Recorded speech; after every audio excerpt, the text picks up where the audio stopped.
네, 여러분 안녕하십니까? 여러분의 도덕윤리 선생님 강태입니다.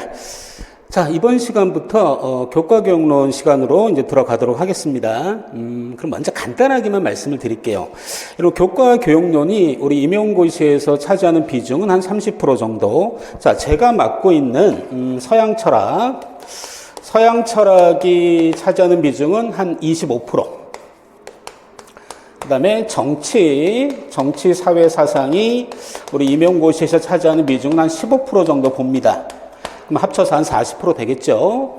자, 그 다음에 교과교육론, 오늘부터 진행할 교과교육론이 차지하는 비중은 좀 매년 조금씩 다르긴 하는데, 어떤 때는 30%보다 상회할 때도 있고요. 30% 조금 안 되는 비중으로 출제되는 경우도 있습니다. 평균 한 30% 이 정도로. 자, 그렇다면 제가 맡고 있는 서양과 정치, 사회, 사상, 그 다음 교과교육을 합치면 이제 70% 정도가 됩니다. 자, 그래서 어쨌든 우리 임용고시에는 여러 가지 내용들이 다 포괄적으로 다 통합돼서 문제가 출제가 되고 있는데, 그 중에서 어쨌든 교과교육론의 비중이 가장 높다. 출제가 가장 많이 된다. 이거 먼저 확인하시고요. 자, 그리고 서양 철학과 정치, 사회, 사상과 비슷하게 이것도 사상가 중심으로 진행이 됩니다. 물론 뒤쪽에 어떤 수업 기법 같은 거는 뭐 사상가 중심은 아니지만, 우리 앞쪽에 교육 심리학이라든가 그다음에 도덕 교육론 이런 거는 어차피 사상가 중심으로 이제 수업이 진행이 될 거고요. 그럼 차이점이 뭐냐면, 서양 철학은 아무래도 좀 철학 위주이기 때문에 좀 약간 추상적인 그런 측면이 좀 강합니다. 그거보다는 정치, 사회, 사상이 좀 구체적일 수는 있죠. 물론 추상적인 내용도 많이 나오지만, 어쨌든 비교해서 단순하게 본다면 정치, 사회, 사상이 서양 철학보다는 약간 좀 구체적이고, 또 그 밖에 사회과학적인 그런 의미의 용어라든가 문장들이라든가 워딩이 많이 나와요. 자, 그런데 이 두 개에 비해서는 이 교과교육론이 또 가장 구체적입니다. 가장 구체적이고, 물론 철학적인 내용도 일부 있지만, 단순하게 비교한다면 이 부분이 가장 추상적이고, 그다음 교과교육론이 가장 구체적인 내용이 많다. 자, 그래서 양은 좀 많습니다. 양은 서양 철학보다도 양은 우리가 공부해야 할 양은 더 많다고 보시는 게 맞아요. 더 많긴 한데, 어쨌든 구체적이기 때문에 맥만 잘 잡으면 어쩌면 좀 더 쉽게 더 접근하고 정리가 되지 않을까, 이런 생각이 듭니다. 자, 그래서 그런 내용의 취지에 맞게 저도 여러분에게 좀 맥을 잘 잡을 수 있게, 많은 시간을 절약할 수 있게, 그리고 짧은 시간에 완벽하게 정리할 수 있도록 여러분에게 맥을 잡아드리는 그런 위주로 자료도 준비하고, PPT 자료, 여러분에게 또 드리는 자료, 꼼꼼하게 자료 준비하고, 또 꼼꼼하게 구체적인 내용을 다 담을 수 있도록 그렇게 수업을 진행하도록 하겠습니다. 자, 그래서 이제 오늘은 첫 번째 시간으로 피아제의 도덕성 발달 이론을 이제 중심으로 수업을 전개할 건데요. 자, 그럼 먼저 똑같이 본론으로 들어가기 전에 피아제에 대해서 간단하게 양력을 좀 소개를 좀 해드릴게요. 자, 피아제는 1896년에 출생을 했고요. 1908년까지 생존했습니다. 스위스의 철학자고 자연과학자입니다. 피아제는 원래는 연체동물을 연구하던 생물학자였다는 말이 있죠. 물론 심리학자도 같이 하지만 자연과학자라는 특이한 이력이 있다는 거 말씀을 드리고요. 대표적인 이론은 두 가지로 일단 구분이 가능합니다. 인지발달론과 도덕성 발달론. 아주 유명한 이론이죠. 이미 시험에도 여러 번 진짜 많이 출제가 됐었고, 그래서 이 피아제 이론은 이미 출제가 많이 돼서 별로 낼 게 없어요. 솔직히 앞으로는. 그래서 기존의 기출문제와 우리가 오늘 공부할 개념 정리를 연관해서 머릿속에 숙지하신다면 그렇게 어렵지 않게 출제된다면 맞출 수 있지 않을까, 이런 생각이 들고요. 인지 발달은 감각운동기, 전조작기, 구체적 조작기, 형식적 조작기, 일단 이렇게 구분을 하고요. 연령별로. 도덕적 발달 단계는 전도덕 단계, 강제적 단계, 그 다음에 협동적 단계. 강제적 단계는 다른 말로 타율적 단계, 이런 말도 씁니다. 그 다음에 협동적 단계는 자율성의 도덕적 단계, 이런 말도 씁니다. 어쨌든 두 가지 이론을 중심으로 설명을 하도록 하겠고요. 자, 그러면 첫 번째. 자, 여러분, 피아제의 인지 발달은요, 인지 발달은 인지 구조에 대해서 먼저 아셔야 돼. 인지 구조는 동화, 조절. 자, 중요한 단어입니다.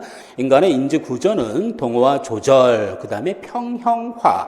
이 세 단어가 앞으로 진짜 많이 나올 거예요. 동화와 조절, 평형화를 지향하는 어떤 통합, 상보적 통합을 통해서 우리의 인지 구조는 성장하고 발달하고 이런 인지 구조가 양적으로 질적으로 풍부해지고 더 높은 수준으로 재구성되는 그런 과정이 바로 인지 발달이 됩니다. 그러니까 인지 구조의 세련화가 바로 수준화가 바로 인지 발달 이렇게 보시면 되겠고 그다음에 인지 발달도 동화와 조절이라는 그런 상보적인 과정에 의해서 진행이 되고요. 어쨌든 그런 과정에 의해서 인지 구조가 정교해지고 양적 질적으로 풍부해지고 그런 것을 또 인지 발달이다 이렇게 이제 말할 수가 있어요.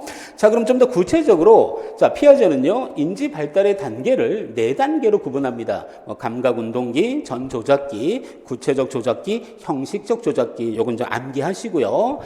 보통 감각 운동기는 출생 직후부터 2세까지 어떤 감각, 어떤 운동 기술 그런 것을 통해서 어떤 주변의 세계를 경험하는 그런 단계 정도로 보시면 되겠고, 그다음 전 조작기 2세에서 한 7세 정도까지가 해당이 됩니다. 이때는 마술적 사고가 우세하다. 피아제는 얘기합니다. 운동 기능을 습득하고요. 그럼 마술적 사고는 뭐냐면 제가 정리해놨습니다. 마술적 사고는 불가능한 어떤 생각이 현실이 될 수 있다고 생각하는 그런 신념을 마술적 사고라고 합니다. 자신의 생각이나 말, 행동이 우리 세상은 다 어떠한 인과 법칙에 따라서 움직입니다. 근데 이 단계에 있는 아동들은요, 그 인과 법칙을 초월해서 자신의 말, 자신의 생각, 자신의 행동이 인과 법칙을 초월하고 무시하는 방식으로 특별한 일을 일으킬 수도 있고 특별한 일을 막을 수도 있다, 방지될 수도 있다 이렇게 생각하는 이건 잘못된 생각이죠. 그런 일이 있을 수 없죠. 그런 어떤 신념을 바로 마술적 사고라고 합니다. 간단하게 예를 든다면 어떤 아이가 2세와 7세 사이에 있는 어떤 아이가 혼자서 이제 독차지했어요. 부모님의 사랑을. 근데 동생이 태어났다고 칩시다. 동생이 태어나면서 이제 부모님의 사랑이 분산이 될 거 아닙니까? 그래서 시기심이 생기겠죠? 그래서 내일 아침에는 아마 우리 동생이 어쩌면은 없어질 거야. 죽을 수도 있어. 죽었으면 좋겠어.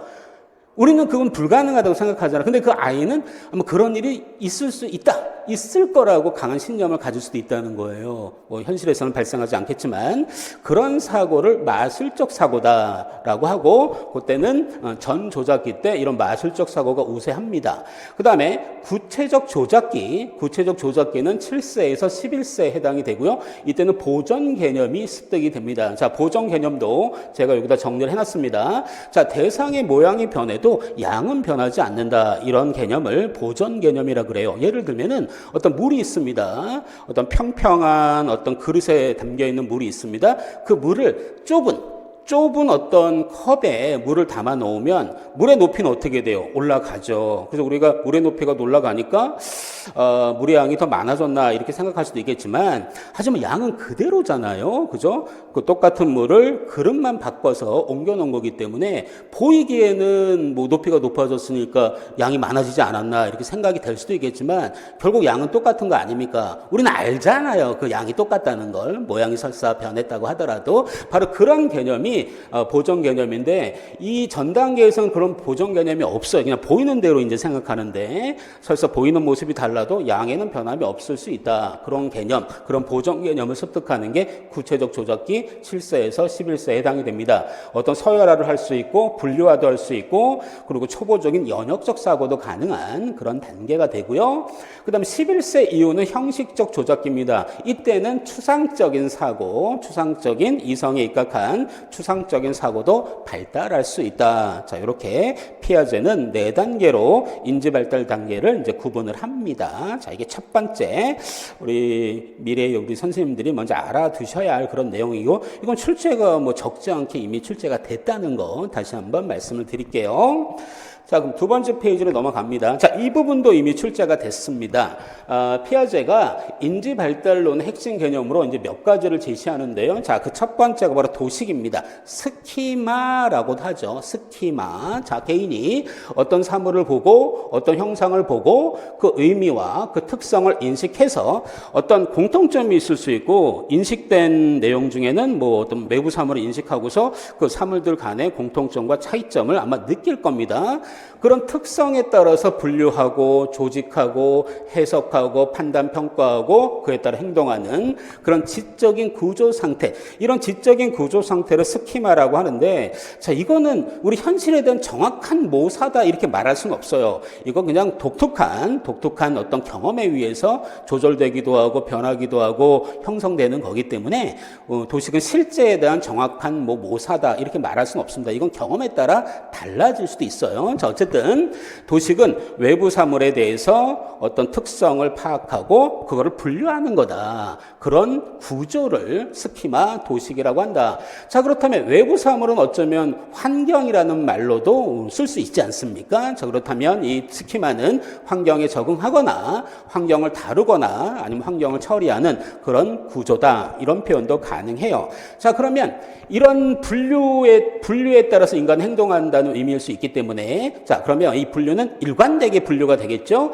그러면 개인이 일관된 방식으로 지식을 분류하는 거니까 어쩌면 반복적인 심리적 상황이다. 이런 표현도 가능합니다. 자, 이건 중요한 얘기고. 자, 그럼 이거에 따라서 행동하는 거니까 다양한 상황에서도 똑같은 비슷한 행동이 반복될 가능성이 높기 때문에 다양한 상황에서 반복되는 일반화된 행동 유형이다. 바로 그걸 가능하게 하는 것이 스키마다, 도식이다. 자, 이런 표현이 가능합니다. 자, 그리고 세 번째. 자, 이건 어쩌면 거듭되는 행동 양식이잖아요. 자, 그래서 인지 활동의 과정에서 거듭되는 행동 양식을 반영하는 것이다. 동시에 또 행동으로 표출이 됩니다. 그죠? 외부 사물을 인식하고 그것을 차이점과 공통점에 따라 분류하고 그 구조에 따라서 행동하니까 행동으로 표출이 되고, 그렇다면 이 스키마는 세계에 대한 개인의 이해, 그죠? 이해한 대로 행동하는 거니까 이해한 대로 분류하고 분류한 대로 행동하는 거니까 그 도식에 따라, 자, 그렇다면 세계에 대한 개인의 이해와 지식의 수준을 반영한다. 스키마는 그런 기능도 한다. 이렇게 말씀드릴 수가 있어요.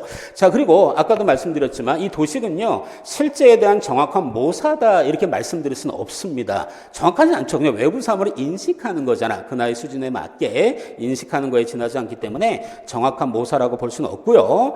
자, 그리고 도식의 형태는 개인의 경험에 따른 어떤 동화라고 하는 거, 외부 사물을 자기의 세계로 추구하는 거죠. 동화라고 하는 것은. 그다음에 조절이라고 하는 것은 외부 사물을 자기의 세계로 이제 투입을 할 때 잘 투입이 안 된다면 기존 구조를 어떻게 해야 됩니까? 잘 투입이 될 수 있도록 변화시켜야죠. 바꿔야 되겠죠. 아니면 아예 투입이 안 된다면은, 아예 동화가 안 된다면은 아예 새로운 구조를 만들든가. 자, 그런 걸 조절이라고 합니다. 동화는 외부의 사물이 자연스럽게 흡수되는 거고, 흡수가 안 됐을 때 기존의 구조를 바꾼다든가 새로운 구조를 만들다든가 그런 걸 조절이라고 하고, 어쨌든 이러한 스키마도 개인의 독특한 동화, 그 다음에 조절, 이런 경험에 따라 결정이 되는 거지 변하지 않고 영원한 거는 절대 아닙니다. 어쨌든 개인의 경험을 통해서 구성되고 성장하고 발전합니다. 자, 그게 바로 스키마가 되고, 이건 이미 적지 않게 이미 출제가 됐어요. 간단하게 그냥 이런 내용들을 제시문으로 넣고 도식이라는 단어를 쓸 수 있을 만한 그런 곳에 가로를 치고 거기다가 도식이라는 말도 써도 되고요. 아니면 스키마 이렇게 써도 됩니다. 그런 문제가 이미 출제가 됐습니다. 자, 그래서 인지발달론의 핵심 개념 첫 번째, 도식에 대해서 말씀드렸고요. 자, 두 번째 개념으로 한번 가보죠. 자, 두 번째가 제가 방금 간단하게 여러분에게 이미 언급했던 동화와 조절입니다. 이 동화와 조절이 도식 발달의 방식이 됩니다. 자, 동화가 뭐였습니까? 어떤 외부 환경으로부터 어떤 자극이나, 자, 어떤 경험이나 이런 것을 이미 갖고 있는 스키마의 패턴 속으로 통합하는 거죠. 자, 플러스가 되는 겁니다. 그러면 양적인 증가입니까? 질적인 증가입니까? 양적인 거죠. 자, 그래서 동화는 도식의 양적 성장을 가져오는 원인이 됩니다. 도식의 질적 변화를 유발하지 않습니다. 자, 그래서 환경으로부터 어떤 자극, 어떤 지각, 어떤 지식, 어떤 정보, 어떤 경험, 이것을 이미 존재하는 도식의 패턴 안으로 통합한다. 그런 인지 과정을 동화라고 한다면 도식의 양적 성장을 가져오는 원인이 되겠죠. 자, 그 다음에 조절은요, 도식의 양적 성장이 아니라 이건 질적 성장을 가져오는 원인이 됩니다. 자, 새로운 도식의 구성, 그죠? 새로운 도식을 새롭게 만든다든가 아니면 기존 도식을 바꾼다든가. 여러분, 동화라고 하는 것은 기존 도식을 바꾸는 게 아닙니다. 기존 도식은 그대로 있고 새로운 게 플러스 되는 거고. 자, 그다음에 이 조절은요, 새로운 것을 추가가 잘 안 되니까, 즉 동화가 잘 안 되니까 동화가 될 수 있도록 새로운 것을 만든다든가, 새로운 도식을 만든다든가, 기존의 도식을 바꾸는 거죠. 그러니까 질적으로 아예 변하는 겁니다. 그죠? 자, 그래서 새로운 도식을 구성한다든가, 기존 도식을 조정한다든가. 자, 그래서 좀 더 구체적으로 얘기한다면, 기존 도식에 새로운 지식과 정보, 경험을 보태어 세밀화한다, 세련화한다, 정교화한다. 그래서 기존 도식을 변형한다. 아니면 새로운 도식을 창출한다. 왜? 새로운 인지적 혹은 개념적 대상이 기존의 도식에 동화될 수 없는 경우에, 동화될 수 없는 상황이 발생했기 때문에, 동화될 수 있는 상황이면은 그대로 동화하면 되죠. 그냥 양적으로만 증가하지 질적인 변화는 없는 겁니다. 새로운 도식을 만들 필요도 없고 기존 도식을 시킬 필요도 없어요. 근데 동화가 안 된다면, 그런 상황이 발생한다면 새로운 도식을 만들어야죠. 아니면 기존의 도식을 조정을 해야죠. 왜? 그러한 것들이, 그런 새로운 외부적인 것들이 위치할 수 있게끔 만들어야 되니까. 그렇죠? 새로운 걸 만들거나 뭐 아니면 바꾸거나, 자, 그런 걸 통합해서 조절이라고 하고, 이 조절은 도식의 질적인 거, 양적인 것보다는 질적 성장을 가져오는 원인이 됩니다. 어쨌든 이렇게 동화와 조절은요, 도식 발달의 방식이다라고 피아제가 언급을 했습니다. 자, 이것도 아주 중요한 얘기고, 이것도 시험에 진짜 많이 출제가 되겠죠. 이미 출제가 됐고 앞으로도 출제될 가능성이 높고. 자, 그래서 도식 스키마에 대해서 말씀을 드렸고, 두 번째로 그런 도식의 발달의 양적 발달, 질적 발달의 방식에 해당하는 동화와 조절에 대해서 여러분께 말씀을 드렸습니다. 자, 그 다음 페이지 넘어가 보죠. 자, 그리고 세 번째, 평형화. 이것도 아주 중요한 개념이죠. 방금 말씀드린 동화와 조절의 균형 상태, 동화와 조절의 균형 상태를 평형화라고 합니다.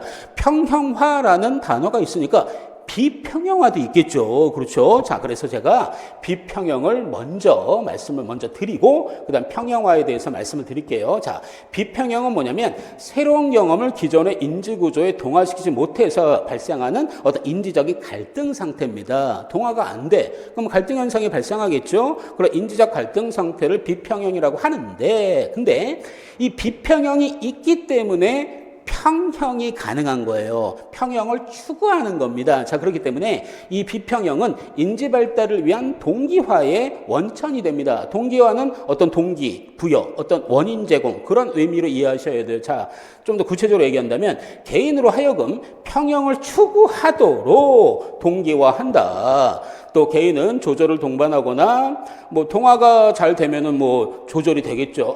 동화가 잘 되면은 아무 문제가 없는데 동화가 잘 안 되니까, 그래서 생기는 갈등이 비평형이잖아요. 자, 그래서 평형을 추구하도록 동기화한다. 그래서 개인은 조절을 동반하거나 아니면 조절 없이 자극을 동화시키거나, 그런 방법을 통해서 평형에 도달한다. 어쨌든 결론은 비평형은 평형에 도달하도록, 즉 평형을 추구하도록 동기화하는 역할을 한다. 그렇죠? 자, 그렇다면 자, 이런 갈등이 해소되고 이 비평화로 인해서 평형화를 추구하는 동기화로 인해서 이런 갈등이 해소된 상태, 그래서 동화와 조절의 균형 상태에 도달했다면 그런 상태를 평형화라고 합니다. 자, 그렇다면 평형화는 동화와 조절의 과정을 조절하는 그런 내적인 메커니즘이다. 이런 워딩이 가능해요. 자, 그래서 동화 조절이 상호 연계돼서 서로 보완하고, 그래서 양자 사이에, 여기서 양자는 뭐하고 뭐를 뜻합니까? 동화와 조절을 뜻하죠. 양자 사이에 평형을 이루는 그런 적응의 과정을 평형화라고 합니다. 자, 보세요. 또, 자, 새로운 자극을 경험한 개인은 기존의 도식 속으로 이 자극을 동화시키려고 노력하죠. 아까 말씀드렸듯이 동화는 뭡니까? 양적인 증가적이냐. 근데 문제는 뭐냐면, 만약에 그 동화가 성공하면 평형은 그 순간에 이루어지게 됩니다. 그러니까 동화가 된 그 상태가 평형이 되는 거예요. 그죠? 동화가 가능하면, 동화가 성공하면 평형은 그 순간에 이루어지는데, 만약에 동화에 실패하면 어떻게 됩니까? 기존의 도식을 수정하겠죠? 아니면 새로운 도식을 구성하겠죠? 이걸 뭐라고 했습니까? 조절이라고 했잖아요. 이렇게 노력했고 그 노력이 성공하면 통하면 자극에 대한 동화가 진행되고 평형의 상태에 도달한다. 동화를 통하건 아니면 조조를 통하건 외부의 자극이, 외부에 대한 자각이, 그렇죠? 우리 인지 구조 안에 편입되는 그러한 상태를 평형화라고 하는구나. 이렇게 이해하면 되시겠네요. 자, 그래서 평형화는 한마디로 얘기한다면 동화와 조절의 균형 상태다. 이렇게 피아제가 주장을 합니다. 강조를 합니다. 자, 그래서 동화 말씀드렸고, 자, 먼저 구조 말씀드렸죠. 그 다음에 구조의 방식으로서, 구조화의 방식으로서 조절과 동화를 말씀드렸고, 그 조절과 동화의 균형 상태로서 평형화를 말씀드렸고, 이 평형화를 추구하게 하는 어떤 동기화의 요인으로서 비평형까지 여러분에게 말씀을 드렸습니다. 자, 그 다음에 볼게요. 자, 그러면 인지 발달의 특징.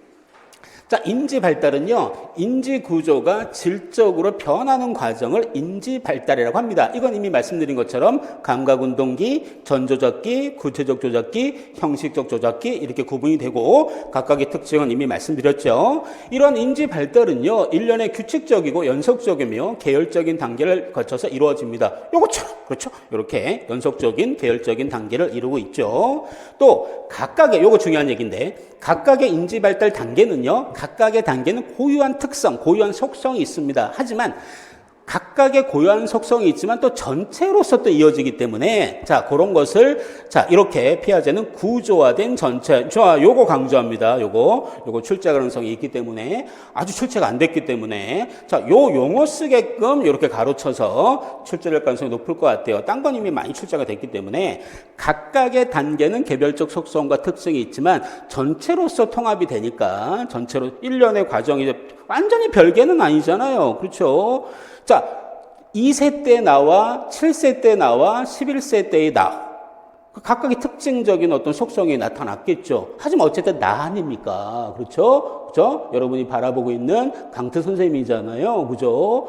근데 어릴 때의 모습과 지금의 모습은 다르지만 결국 나잖아요. 이렇게 인지발달의 단계도 각각의 특징이 있지만 결국에는 어떤 전체적으로 통합되는 일련의 과정이기 때문에 그러한 특징을 구조화된 전체다 이렇게 얘기합니다. 그래서 인간은요, 평생을 걸쳐서 이러한 순서대로 발달을 합니다. 인지발달을 합니다. 자, 그리고 이것도 구조화된 전체라는 말과 연관시킬 수도 있는데, 자, 인지발달의 단계에서 각각의 단계는 특징이 있지만 그렇다고 완전히 별개는 아닙니다. 왜냐하면 전 단계는 바로 다음 단계 토대가 되기 때문에 자, 그래서 분화와 통합을 거쳐서 다음 단계로 결합을 합니다.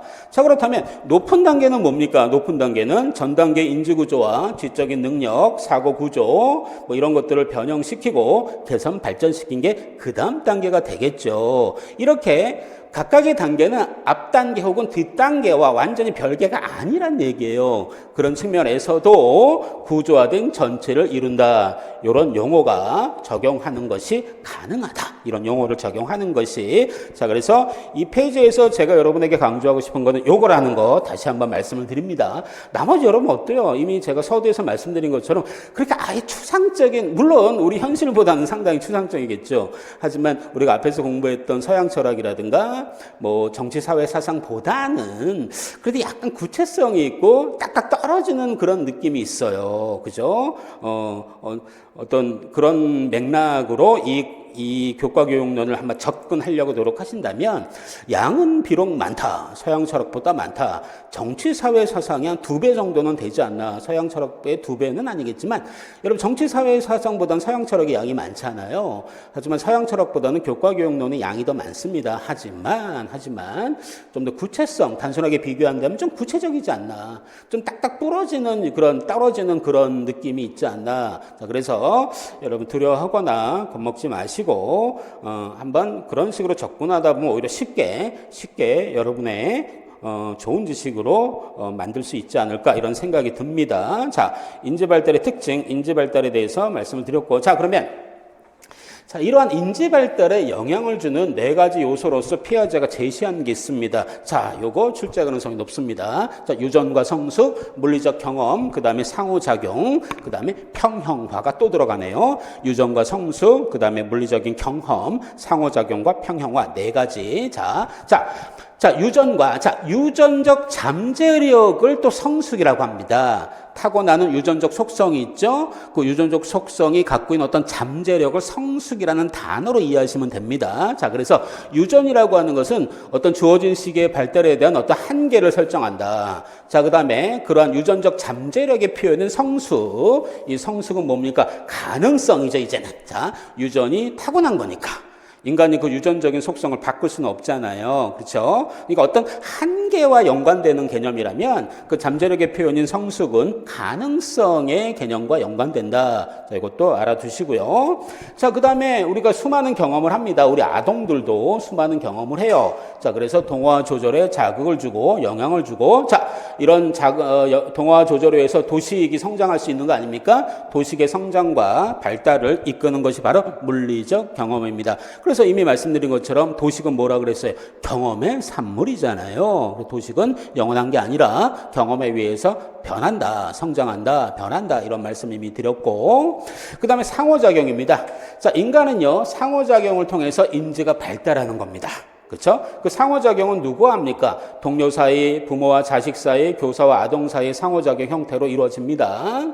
자, 이런 형태로 이루어지고 또 교육과 교수 혹은 전달, 이런 방법을 통해서 어떤 생각을 교환하는 거, 이런 게 상호작용이고, 동료 사이, 부모 자식 사이, 교사와 아동 사이에서 이루어집니다.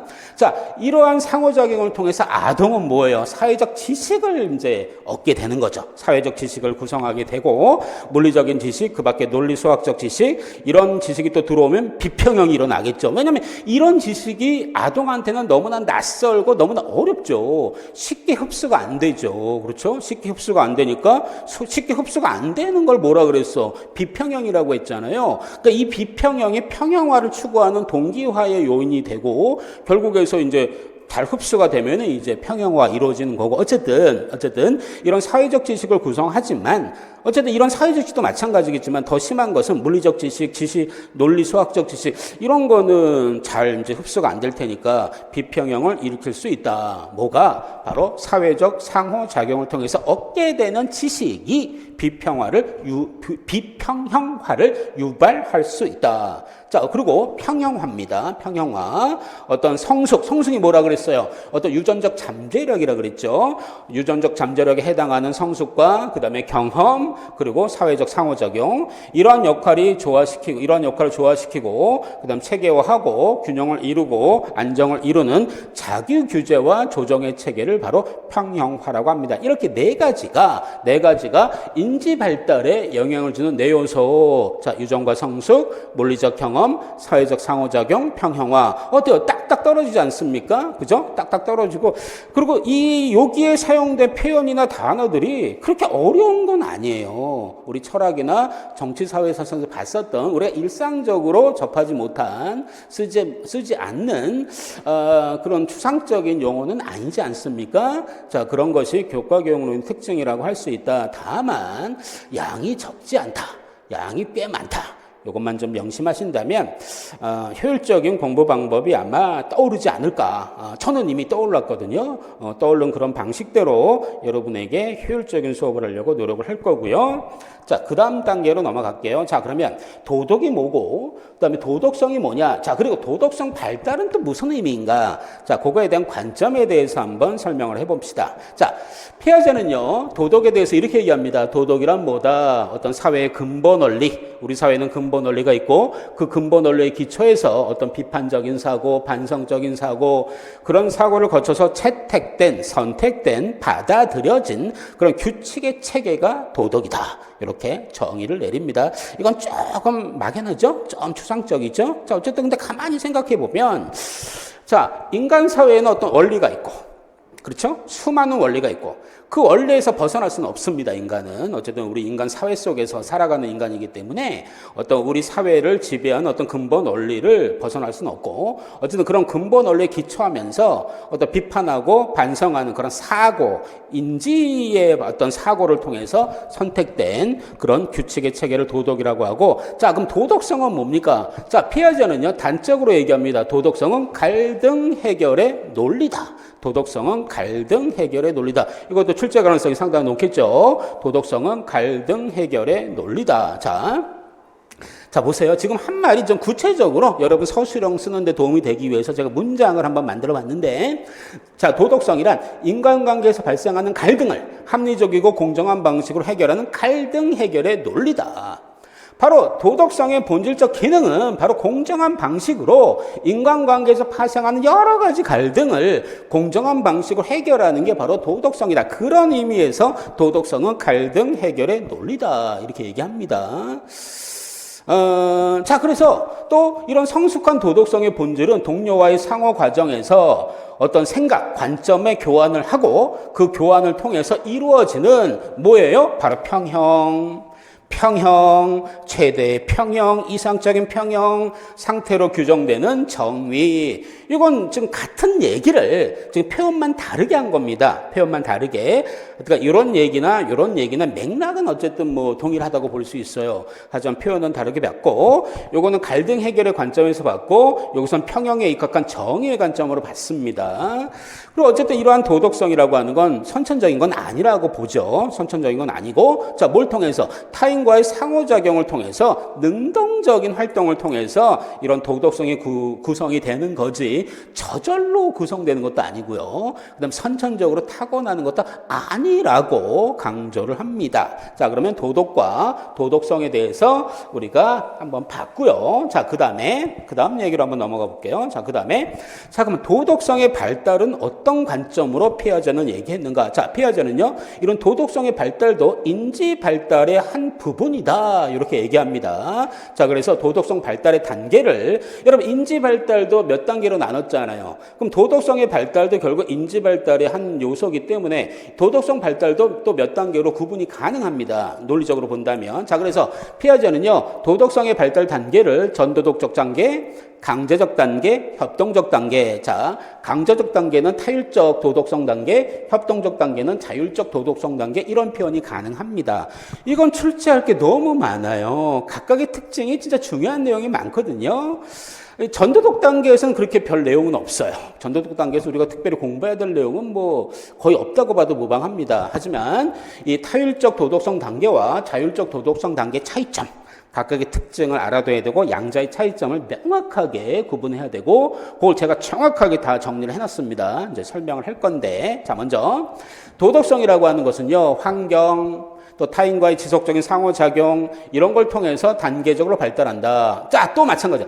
그리고 이 도덕성의 발달 단계는 각각의 특징은 물론 있겠지만 또 서로 밀접한 연관성이 있잖아요. 완전히 개별적인 건 아니기 때문에 인지 발달의 단계도 마찬가지였잖아요. 이 도덕성의 발달 단계도 결국은 인지 발달의 한 부분이기 때문에 이 도덕성의 각각의 발달 단계는 나름의 특성이나 나름의 특징이 있겠지만 결국은 구조화된 전체를 이룬다. 자, 요 단어가 아까도 나왔지만 또 나왔네요. 또 나왔죠? 그럼 출제하기가 상당히 좋겠죠. 자, 그리고 이러한 도덕성 발달 단계는 위계 질서가 있어요. 이 말은 뭐냐면 앞 단계보다 뒷 단계가 더 높은 수준, 더 뭐라고 해야 되나, 세련된 수준, 더 발달된 수준, 앞 단계보다 뒷 단계가 어느 정도 위계적인 어떤 서열이 있는 거네요. 자, 그래서 도덕성 발달 단계들은 위계적이고 그런 통합체다. 전 단계는 다음 단계의 토대가 된다.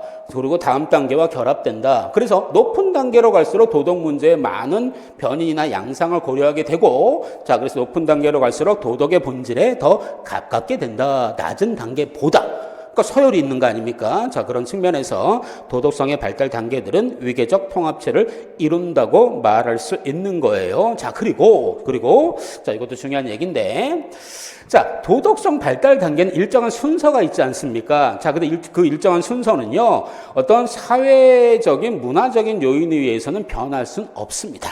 그죠?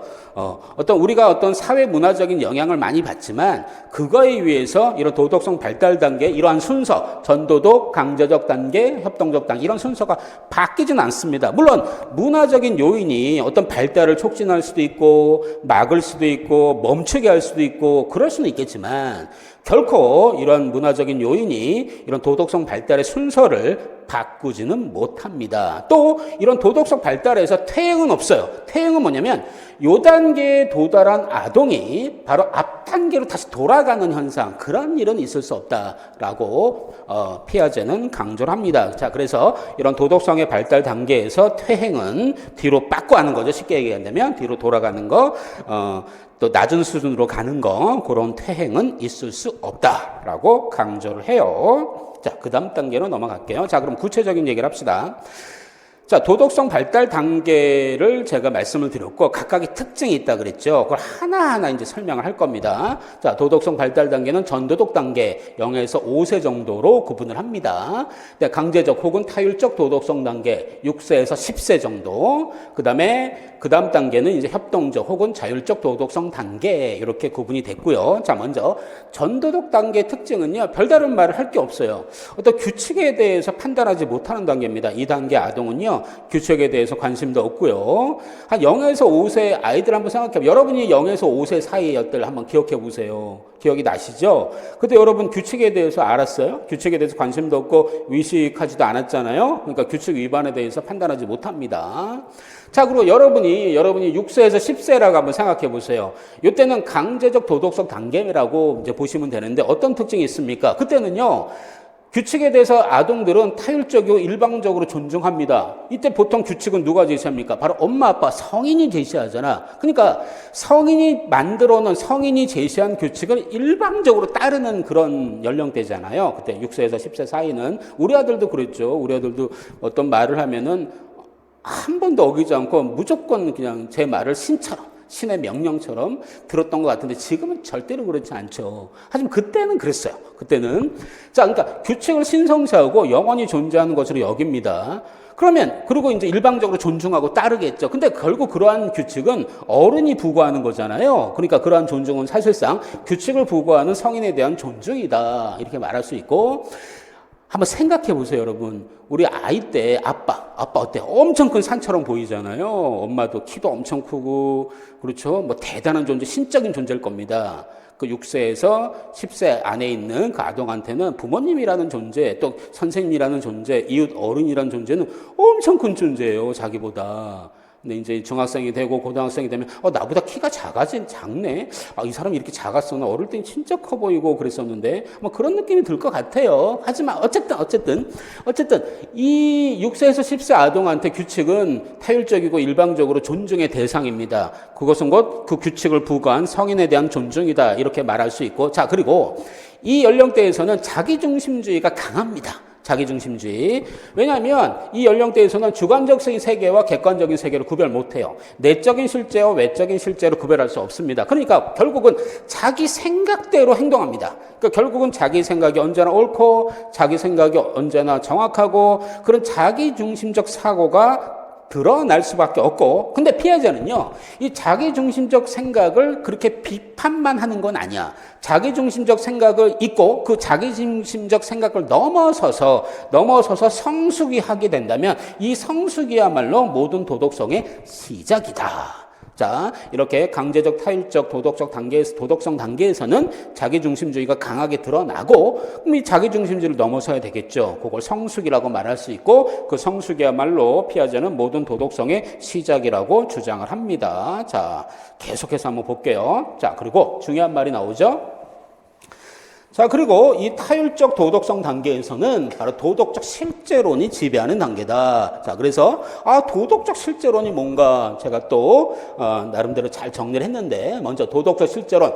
도덕적 실제론이란 뭡니까? 아동들이 그들에게 부과된 어떤 규칙, 어떤 의무, 이것을 어떤 외부사물처럼, 정신적으로 독립한 외부사물처럼, 그리고 실제로 존재하는, 여러분 외부사물은 실제로 존재하잖아요. 그렇죠? 아동들은 바깥에 있는 나무는 변함없이 실제로 존재하잖아요. 그것처럼 그 아동에게 부과된 어떤 규칙이나 의무도 실제로 존재하고, 상황에 상관없이 무조건 그 규칙이나 의무를 준수해야 된다, 복종해야 된다, 이렇게 생각하는 경향성을 도덕적 실제론이라고 합니다. 여러분, 나무, 바다, 이건 어떤 상황에선 그대로 존재하고 있잖아요. 그런 것처럼 자기 자신에게 부과된 규칙과 의무도 실제로 존재하니까 무조건 준수해야 된다. 그죠? 이렇게 보는 그런 경향성을 도덕적 실제론이라고 합니다. 이걸 좀 더 이론적으로, 학문적으로 접근을 한번 해볼게요. 도덕적 실제론이 뭐냐? 이거는 제가 올린 자료에는 없습니다. 이건 추가적인 내용이니까. 자, 보세요. 도덕적 실제론은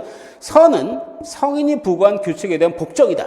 성인이 어떤 규칙이나 의무를 부과하고 그 규칙이나 의무에 복종하는 게 곧 선이다. 그렇죠? 자, 이렇게 보는 거예요. 그러니까 도덕적 실제로는, 자, 그러면 타율적입니까? 자율적입니까? 그죠? 자기가 스스로 어떤 선의 기준을 만드는 게 아니라 외부에서 부과된 어떤 규칙이나 의무를 선이라고, 그걸 준수하는 걸 선이라고 간주하니까 이 도덕은 뭐예요? 바로 타율적인 게 되죠. 이게 중요한 표현이에요. 자, 그래서 이 단계를 타율적 도덕 단계라고 하는 겁니다. 도덕적 실제론에 입각해서 타율적 도덕 단계라고 얘기를 할 수 있는 거예요. 선은 성인이 부과한 규칙에 대한 복종이다. 그러므로 도덕적 실제론은 타율적인 것이다. 그래서 2단계에서는 도덕적 의무는 타율적이다. 선은 규칙과 성인이 명령한 모든 것에 복종하는 것이고 선이다. 자, 이런 말이 도덕적 실제론을 가장 대표적으로 표현하는 말이고요. 자, 그리고 법의 정신보다는 법의 항목들이 준수되어야 하므로 어떤 형태의 융통성도 없어요. 어떤 일탈도 존재하지 않습니다. 무조건 복종하는 거예요. 자, 그래서 복종해야 하는 것은 법의 정신이 아니라 법의 조문이다. 어떤 내용을, 그러니까 이 말은 뭐냐면 어떤 의무나 어떤 규칙이 부과가 되면 과연 이 의무나 규칙의 내용을 보고서 이 내용이 타당하냐 따지지 않는다는 얘기예요. 무조건 복종한다는 얘기예요. 그 얘기는 결국 내용보다는 형식, 그죠? 내용보다는 조문, 법으로 이제 비유를 한다면, 자, 그런 의미에서 이런 문장을 이해하시면 될 것 같고, 자, 그리고 또 중요한 말이 나옵니다. 행동을 평가할 때 주관적인 동기나 의도가 아니라, 그렇죠. 내가 나한테 부과되는 어떤 의무나 규칙을 무조건 복종하는 거니까 내가 스스로 판단하고 내가 스스로 동기화하고 내가 스스로 어떤 의도로서 행하는 게 아니잖아요. 그러니까 어떤 주관적인 동기나 의도가 아니라 객관적인 결과, 규칙에 대한 정확한 수능, 그거에 따라 도덕성과 책임의 정도가 판단되기 때문에, 자, 중요한 말이 있습니다. 이것을 객관적 책임이라고 합니다. 이 객관적 책임은 뭐예요? 자율적인 거예요? 타율적인 거예요? 타율적인 거죠. 타율적인 거죠. 도덕적 실제론도 뭡니까? 이 도덕적 실제론도 이것도 타율적이라고 말씀드렸죠.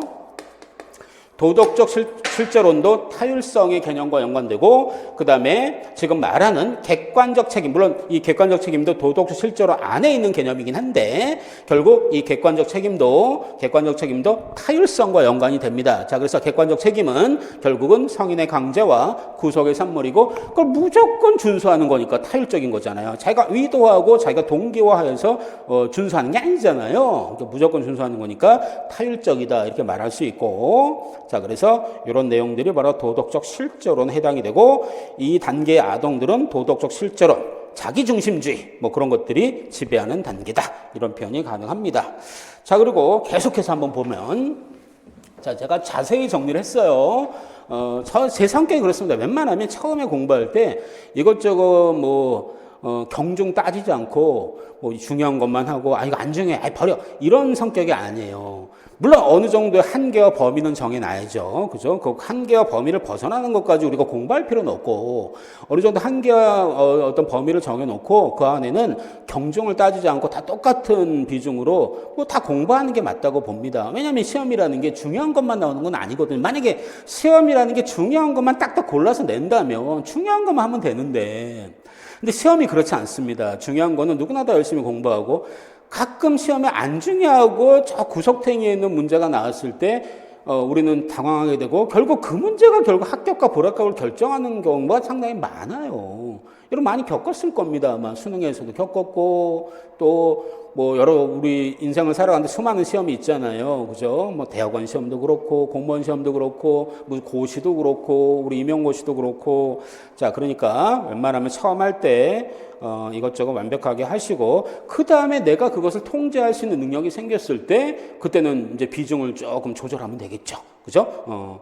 이런 것들은 뭐 한두 번 봐도 충분히 내가 충분히 인지하고 있어. 그건 굳이 시간적인 안배를 많이 할 필요는 없겠죠. 이렇게 그때는 조절하시면 됩니다.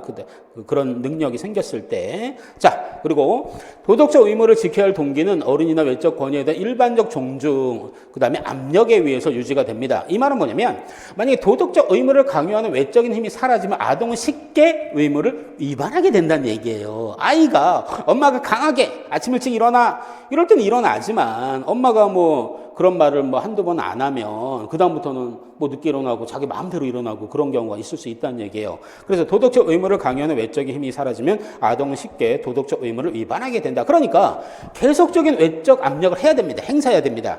그래서 계속적인 외적 압력을 가할 수 있는 장치가 있어야 됩니다. 혹은 아동의 마음이 기계적으로 도덕적 의무를 따를 만큼 자동화시켜 놓아야 됩니다.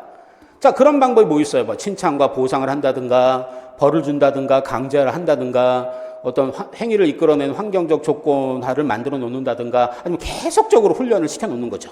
자, 이런 것들을 해서 자동화시키거나 아니면 어떤 계속적인 압력을 가할 수 있는 장치를 만들거나 그런 방법들에는 이런 것들이 있다. 이렇게 이해하시면 됩니다. 자, 그 다음에 2단계에서는요. 어떤 강제와 억압에 근거한 속죄적 처벌 개념이 지배적이에요. 여러분 이거 어렵지 않습니다. 이게 무슨 얘기냐면 어린 아이 때는 뭐냐면 내가 어른들이 부과한 규칙이나 의무를 안 지키면 내가 반드시 벌을 받을 거 이런 생각이 강해요. 그렇죠? 근데 우리는 지금 그렇지 않잖아요. 내가 어떤 부과된 의무가 있을 때 내가 판단해서 지킬지 안 지킬 내가 결정하고 꼭 내가 이거를 설사 내가 결정해서 안 지킨다고 해서 난 무조건 벌 받을 거 이런 생각 안 하잖아요. 그죠? 내용을 보잖아요. 내 벌 받을 만한 내용이 있는 그런 규칙이냐. 아니라고 판단한다면 안 지키고 벌을 안 받을 거라고 생각하거든요. 근데 하지만 아동들은 반드시 그 규칙을 지켜야 되고 만약에 안 지키면은 벌 받을 거야. 이렇게 무서워한다는 얘기죠. 자, 그래서 눈에는 눈, 이에는 이 이런 보복적인 처벌이 가해져야 한다고 생각을 합니다. 그런 걸 속죄적 처벌이라고 합니다. 자, 그래서 위반의 내용을 심각하게 고려하지 않는 거죠. 내용은 안 봐요. 내용은 안 보고 형식을 중시한다 그랬잖아 아까. 법의 내용보다 법의 조문을 지켜야 된다 이런 말도 했잖아요. 자, 그런 면에서 어쨌든 자의적일 수는 있겠지만 이 처벌이 하지만 어쨌든 반드시 처벌받을 거라는 그런 속죄적 처벌 개념이 지배합니다. 자, 그리고 또 중요한 개념이 나왔어요. 내재적 정의라는 말이 있습니다. 내재적 정의에 대한 강한 신념이 있다. 내재적 정의란 뭡니까? 내재적 정의라는 얘기는 뭐냐면 도덕규칙이 자연 안에 내재해 있어서 어른들이 나쁜 행동을 알아차리지 못해도 결국 물리세계가 자동적으로 나한테 벌을 줄 거라는 그런 믿음, 그런 확신. 자, 엄마가 아침 일찍 일어나라고 했어요. 그죠? 근데 아이는 지켜야 되겠죠? 근데 아이는 어쨌든 만약에 안 지키면 설사 엄마가 혼을 안 내더라도 결국은 나는 어떤 처벌, 어떤 벌, 어떤 혼을 나게 될 거야. 이런 강한 생각이 있다는 얘기예요. 우리는 그런 생각 안 하잖아요. 그죠? 운 좋게 어떤 내가 설사 나쁜 짓을 했더라도 처벌을 안 받아도 어우 다행이다. 나 운 좋네. 운빨이네. 이런 생각도 하잖아요. 하지만 아이들은 그렇지 않다는 얘기예요. 아이들은 두려워한다는 얘기입니다. 아이들은 설사 부모님이 어른들이 알아차지 못하더라도 결국 어떤 물리 세계가 있어서 어떤 물리 세계에 어떤 내재한 정의가 있어서 결국 나는 자동적으로 벌을 받을 거야. 그럼 더 잘 억압될 것이고 더 잘 강요될 것이고 더 잘 준수하고 복종하겠죠. 자, 그런 믿음을 내재적 정의라고 합니다. 자, 그럼 이것을 조금만 더 자세히 들어가 볼게요. 그럼 내재적 정의가 생기게 되는 그런 신념이 생기게 되는 가장 중요한 근원이 뭐냐? 자, 첫 번째는 뭐냐면 아동의 삶에 있어서 처벌의 역할이에요. 처벌 받을 거니까 지켜야 되겠죠. 그죠? 어떤 처벌의 역할, 그 다음에 어떤 인간 및 자연세계 활동에 있어서 어떤 질서에 대한 신념. 자, 그래서 어른들은 아동들의 규칙을 위반했을 때 벌을 주고 아동들은 벌과 규칙 위반을 동일시하게 된다. 자, 그래서 벌과 규칙 위반을 동일시한다는 건 규칙을 위반하면 자동적으로 100% 예외 없이 벌을 받을 거야. 이런 생각. 바로 어떤 자연 세계에는 어떤 자동화된 내재적 정의가 있기 때문에. 자, 그래서 내재적 정의에 대한 강한 신념의 그 근원은 어떤 처벌의 역할과 우리 세계를 지배한 어떤 질서, 어떤 처벌의 질서, 그럼으로써 벌과 규칙 위반, 즉 규칙 위반과 벌을 동일시하게 된다. 이게 내재적 정의에 대한 강한 신념의 두 근원입니다. 자, 결국 이러한 경향성은 어떤 물리적인 생물학적 법칙과 성인들의 법칙을, 성인들이 부과한 그런 법칙을 구별하지 못하게 돼요. 그러고 구별하지 못하는 아동들의 상황과 결합이 돼서 만약에 내가 어떤 그릇된 행동을 했을 때 어떤 벌을 주는 꼭 부모님이나 어른들이 아니더라도 뭐 눈치 못 챌 수도 있으니까 결국에는 벌을 주는 어떤 자연적 힘이 있을 거야 이런 생각이 들게 만든다는 얘기입니다. 자, 이런 그런 정의를 내재적 정의라고 합니다. 자, 그 다음에 이건 좀 비슷한 얘기긴 한데 앞에서 한 말과 또 위반자로 하여금 죄를 보상하도록 하는 징벌적인 성격의 정의관, 어떤 보복적인 정의관을 소유합니다. 자, 그래서 보복적 정의는 뭐냐면 비난과 어떤 설명을 통해서 위반자를 교정하는 것이기에 어떤 사회적 연대성, 회백 필요성을 중시하는 그런 특징이 있다. 자, 그래서 어떤 규칙을 안 지킨 아이는 어떻게 돼요? 비난받겠죠. 또 왜 혼이 난지 설명을 듣겠죠. 자, 그러면 이제 교정이 되겠죠. 교정이 되면은 어떤 사회적 연대성이 강화될 수 있겠죠. 자, 그런 사회적 연대성과 연관된다. 뭐 이런 얘기고. 어쨌든 결론적으로 공정한 것과 성인의 명령이 다 공정한 건 아니잖아요. 하지만 아동들은 공정과 성인의 명령을 동일시합니다. 그 성인의 명령에 복종하는 게 결국 공정한 거란 얘기예요. 또 정의와 성인의 명령이 다 정의로운 건 아니잖아요. 하지만 성인의 명령은 정의롭고 그 성인의 명령에 복종하는 것이 공정한 것이다. 그래서 공정한 것과 성인의 명령에 복종하는 것을 구분하지 못하고 또 정의와 성인의 명령을 구분하지 못하고 자, 이렇게 그러니까 무조건 복종한다는 얘기가 되는 거죠. 자, 그래서 이게 바로 타율적 발달 단계의 강제적 발달 단계라고도 하죠. 예, 특징이다. 이렇게 말씀을 드립니다. 자, 그러면 세 번째로 협동적 단계, 자율적 단계로 이제 넘어갑니다. 이게 세 번째 단계죠. 자, 이 단계에서는 도덕 규칙이 무조건 성인이 부과한 의무나 규칙 무조건 따라야 돼. 무조건 복종해야 돼. 그게 공정한 거야. 그거는 앞 단계였고 요 단계에서는 규칙이라고 하는 건 일방적으로 성인이 부과한 게 아니라 규칙이라고 하는 것은 상호 협의에 의해서 변경될 수 있어. 자율적인 합의 사항이야. 그죠? 모든 이들을 동등하게 대하는 상호성의 표현이야. 이렇게 규칙을 이해합니다. 앞 단계에서는 어떻게 했어요? 그냥 어른들이 명령한 건 다 규칙이야. 무조건 지켜야 돼. 안 지키면은 내재적 정의가 있어서 난 반드시 벌받아. 이렇게 생각했잖아요. 하지만 이제 그렇게 보지 않고 규칙도 자율적인 합의 사항으로 인지하게 됩니다. 자, 특히 또래 집단에서 이런 개념이 많이 이제 생기게 되는데 또래 집단에서 상호 존중에 근거한 여러 가지 규칙들 그런 도덕에 대한 새로운 개념에 도달합니다. 자, 그래서 규칙에 대해서 이제는 강제적이고 타율적인 복종이 아니라 자율적인, 자발적인 복종심이 생기게 돼요. 이제 특히 또래 집단 사이에서 상호작용을 통해서. 자, 그래서 규칙에 대한 일반적 존중이 이제는 뭘로 바뀝니까? 뭘로 발전해요? 호혜적 자율성의 어떤 산물, 상호 존중으로 발전합니다. 자, 그래서 중요한 말, 이제 더 이상 이제 의무라고 하는 것은 타율적인 게 아니에요. 자유롭게 채택하는 거기 때문에 의무는 이제 자율적인 것이 돼버리죠. 앞 단계는 타율적이었는데 이 단계에서 10세, 그죠? 10세 이후 이때는 이제 자율적이라는 것을 인지하게 된다는 얘기입니다. 자, 그 다음에 도덕적 행위와 그 행위의 동기는 인간들 사이의 도덕적 상호성의 가치에 대한 인식으로 비롯된다고 생각합니다. 권위에 의해서 강제적으로 부과되는 것이 아니라고 생각을 하게 돼요. 자, 그러면 아까는 뭐였어요? 앞 단계는 객관적 책임이었잖아요. 이제는 뭡니까? 주관적 책임이죠. 이제 객관적 책임이 줄어드는 대신에 이제 주관적 책임이 증가한다. 자, 그래서 아동은 행위의 객관적 결과보다는 행위의 주관적 동기와 위도에 비추어서 행위의 옳고 그름을 자율적으로 판단하게 된다. 이런 맥락으로 이해하시면 되겠죠. 상당히 중요한 내용이고, 좀 이론적으로도 딱딱 구분되는, 그죠? 딱딱 구분되는 그런 내용들이 많습니다.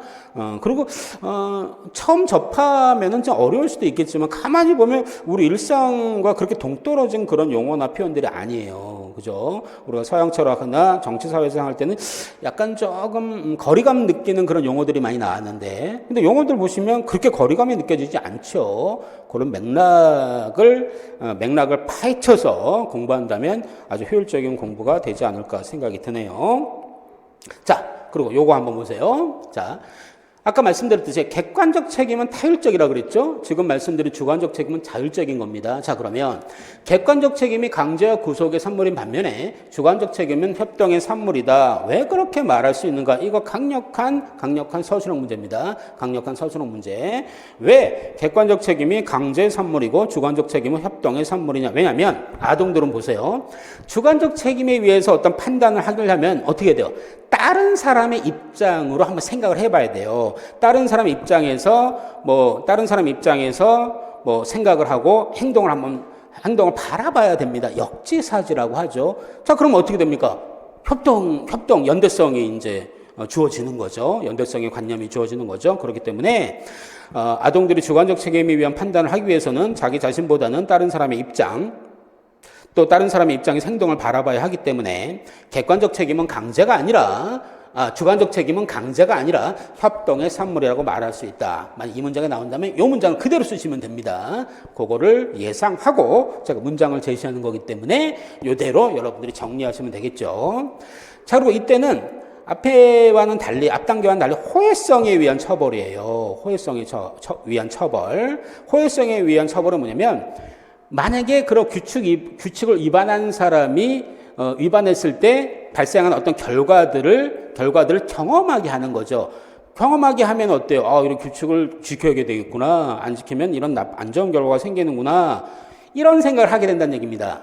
자, 그럼 결국 그거는 뭐예요? 사회에 참여하는 거고 다른 사람들과의 연관성을 고려하는 거니까 그런 면에서 호혜적이란 말은 서로 이득이 된다 이런 말이잖아요. 자, 그래서 세 번째 단계에서는 호혜성에 의한 처벌 개념이 지배적으로 나타납니다. 자, 볼게요. 위반 행위에 관계되는 공정한 처벌을 요구하게 되고 또 자신을 타인의 입장에 놓아두고 규칙 위반의 효과를 상상하는 거야.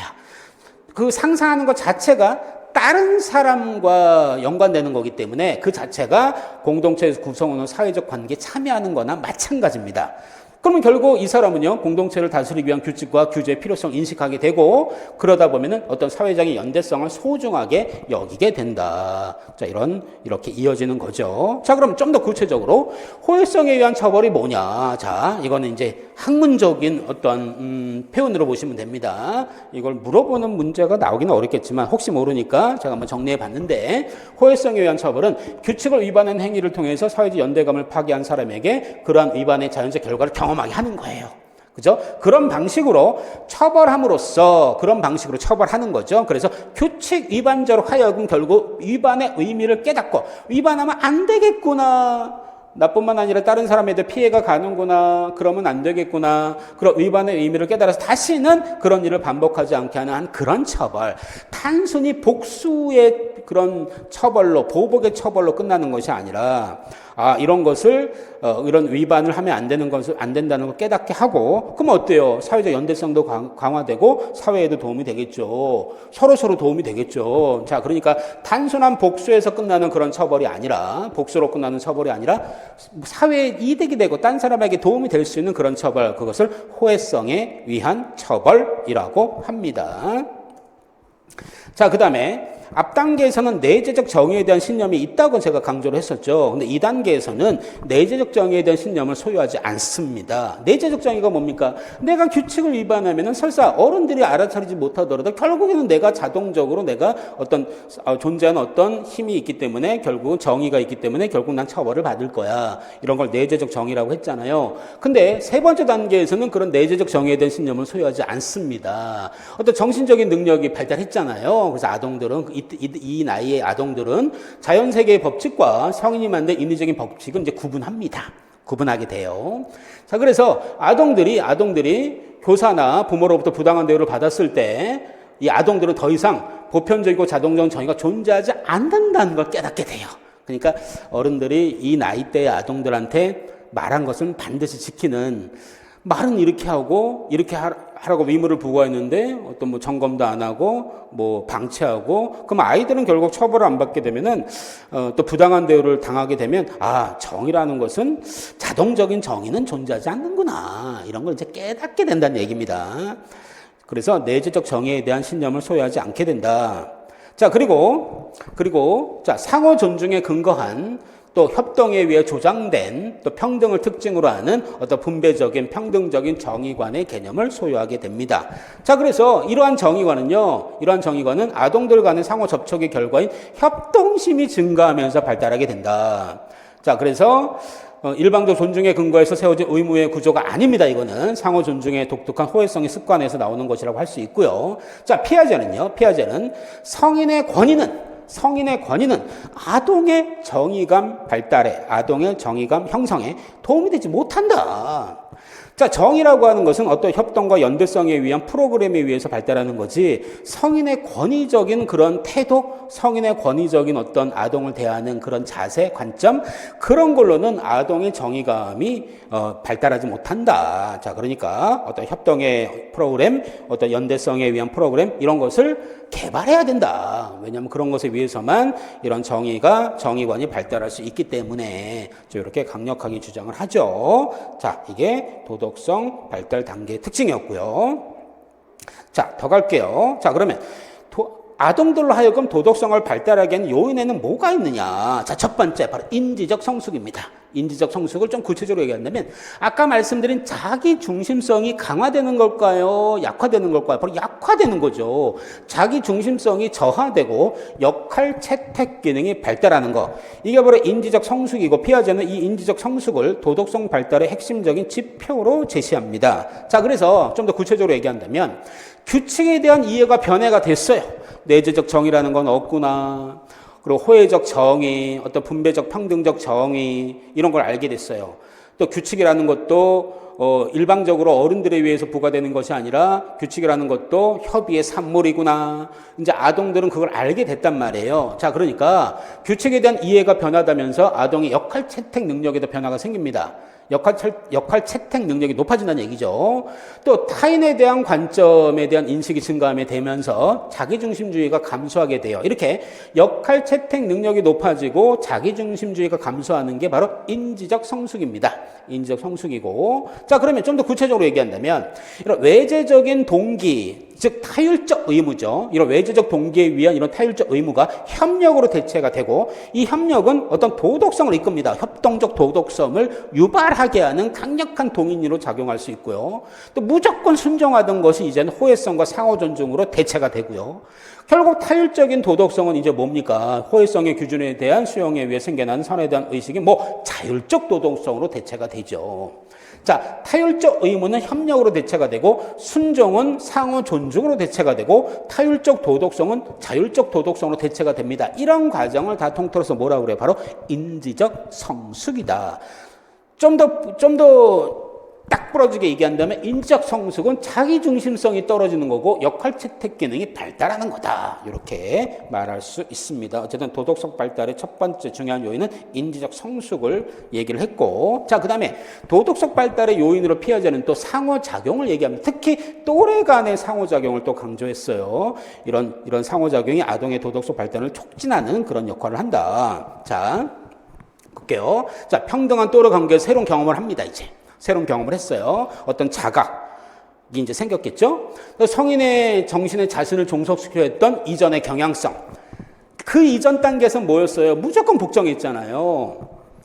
자, 그런 경향성과 또래 관계, 평등한 또래 관계에서 새로운 경험을 하게 됩니다. 그럼 새로운 경험이 자기 인지 구조에 완전히 동화되기가 쉬워요? 어렵죠. 전혀 상반된 어떤 자각을 하게 된 거잖아요. 그럼 뭐가 발생합니까? 비평형이 발생을 하겠죠.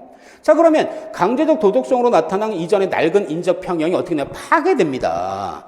그리고 이제 평등한 사람들, 또래 집단이니까 협동에 근거한 도덕적 가치가 이제 들어와야 되는데 잘 안 들어오겠죠? 비평화가 발생을 하겠죠? 그럼 어떻게 됩니까? 재구조화 해야죠. 재평형화를 해야죠. 그렇죠? 자, 이러면서 도덕성이 발달하는 거죠. 자, 그리고 다시 말씀드리지만 또래간 상호작용은요, 아동이 타인을 이야기하고 또 타인에 의해서 자신이 이해되는 것을 배우게 되고 결국에는 자신의 자아와 타인을 분리하는 경계선을 발견할 수 있게 됩니다. 자, 그리고 또래 간 평등한 관계 속에서 이루어진 다양한 사회적인 관점들이 자유로운 교환을 통해서 이것도 마찬가지인데 자기중심적 주장이 감소돼요. 또 공정성, 정의 이런 개념이 발달하게 됩니다. 자, 그럼 도덕교육의 방법 볼게요. 자, 이렇게 도덕 발달 단계 특징을 봤어. 그럼 아동들에게 도움이 되도록 도덕교육의 방법을 이제 제시를 해야 되겠죠. 자, 도덕교육의 방법으로 피아제는요, 자아의 탈중심성, 자기중심주의를 벗어난다는 얘기죠. 그리고 역할채택 능력, 이런 것을 증진해야 됩니다. 이런 걸 통해서 도덕성의 발달을 이루고자 하는 것이 바로 도덕교육의 목표겠죠. 자, 이런 도덕교육의 목적, 자기중심주의를 벗어나고 역할채택 능력을 증진하는 게 도덕성 발달을 이루고자 하는 목적인데, 이런 목적을 갖는 도덕교육에 있어서 권위적인 교수 방법, 또 순수하게 개별적인 교수 방법, 둘 다 피아제는 부적절한 방법이라고 강조를 합니다. 왜냐하면 권위적인 교수 방법은 타율성을 조장할 거 아닙니까? 또 개별적인 교수 방법은 자기 중심주의를 조장할 거 아닙니까? 자, 그렇기 때문에 권위적인 교수법은 타율적 도덕성을 조장할 것이고, 개별적인 교수 방법은 자기 중심성을 강화하기 때문에, 자, 어떤 자아중심주의를 벗어나고 역할채택 능력을 증진하고자 하는 도덕교육에 있어서는 권위주의 방식도, 순수화가 개별적인 방식도 모두 부적절하다. 자, 그럼 어떻게 해야 돼요? 도덕성 발달을 촉진하기 위해서는 교사와 학생 사이의 상호작용만이 아니라 학생 상호 간의 협동과 책임을 조정할 수 있는 그런 프로그램을 제공해야 한다라고 피아제는 강조를 합니다. 자, 그러면 구체적으로 또, 그럼 이러한 도덕성 이런 걸 목적으로 하는 도덕성 발달을 위해서 교사는 어떤 역할을 해야 되는가? 교사는 협조자가 되어야 한다라고 얘기합니다. 여러분들 시험에 합격하시고 나중에 교사가 되면은 피아제의 말을 떠올린다면, 피아제는요, 학생의 도덕성 발달을 위한 도덕교육에서 교사는 성인 권위의 상징의 역할을 하면 안 돼요. 그렇다고 또 아동의 친구 역할도 그것도 적당하진 않습니다. 어떤 권위의 상징이나 그냥 뭐 평등한 친구 이런 것이 아니라 그냥 나이가 많은, 그죠? 나이는 많으니까 협조자가 되어야 한다라고 주장을 합니다. 자, 그래서 학생들로 하여금 그냥 가르치고 아이는 그냥 무조건 앉아서 듣기만 하는, 시키는 대로 반복만 하는 그런 학생이 아니라 학생 스스로 내용의 의미들을 재발견할 수 있고 또 그렇게 할 수 있도록 이끌어주는 그런 것이 교사의 역할이다. 이런 말이죠. 그런 말로서 피아제는요, 교사 역할로서 협조자, 나이가 많은 협조자. 자, 협조자도 중요한 용어라고 생각이 듭니다. 협조자로서의 교사 역할을 강조합니다. 이게 피아제의 이론의 결론이에요. 이 페이지가. 도덕교육의 목적이 뭐냐 그러면, 이렇게 도덕발달 단계가 이렇게 구분이 되고 각각의 특징이 있는데, 도덕적 성숙에는 이르기 위해서 여러 가지 방법을 제시했는데, 결국 도덕교육의 목적은 뭐냐? 자기중심주의를 벗어나고 역할채택 능력을 증진하는 것. 그러면 그걸 위해서 교사는 어떻게 해야 되느냐? 협조자가 되어야 한다라고 주장을 합니다. 자, 여러분 여기까지 제가 피아제에 대해서 거의 빼놓은 내용이 없게끔 하려고 최대한 노력을 했습니다. 그리고 여러분이 논리적인 방법으로 쉽게 이해할 수 있도록 체계적으로 이제 자료를 구성하려고 노력을 했고, 자, 어쨌든 이제 다시 한번 반복하시고요. 여러분의 완벽한 지식으로 만드시기를 간곡히 부탁을 드리고, 자, 피아제의 수업은 여기서 마치도록 하겠습니다. 자, 여러분 감사합니다.